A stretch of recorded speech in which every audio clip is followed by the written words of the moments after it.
Hello, this is Matthew Robert Payne, and this is a new chapter in my book called 71 Powerful Writing Habits You Can Learn from Self-Publishing 91 Books.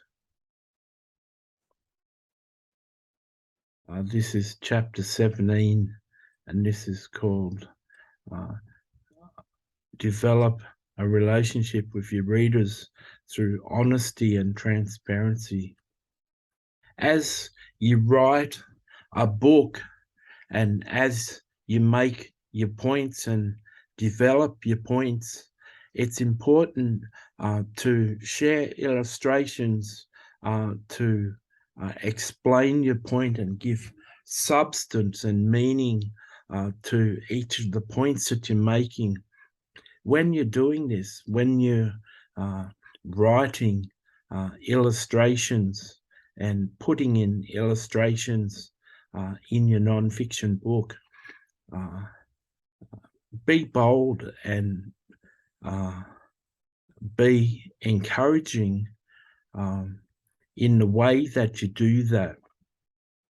Be bold in what I mean by being bold is be transparent with what you say. Be very honest about your personal life, about your failings, about your troubles, about your trials, about your struggles. The premium editor that is editing that is going to write the foreword for this book. So she's going to read the whole book so she can write a foreword.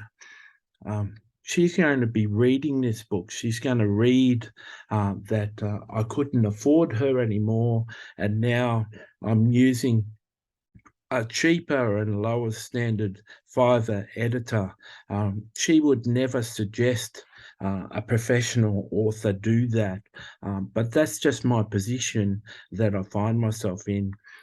If I want to publish a book a month and keep myself busy rather than being bored and depressed, not doing anything for a living and not having enough to keep me busy, if I want to be motivated and writing and putting out an output of a book a month, I've got to budget-wise pay for a lesser quality editor.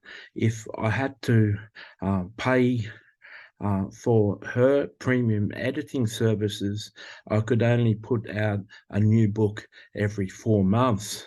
And that would depress me, make me sad. And I'm not prepared to do that.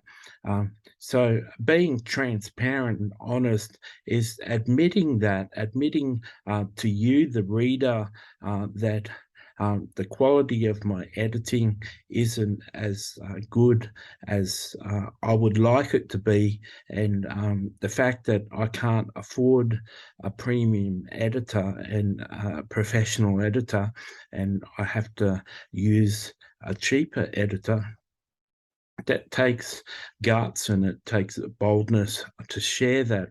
But secondly, sharing that story with her could upset her and make her sad in the fact that he's a writer that she really loves and admires and has developed a good relationship with.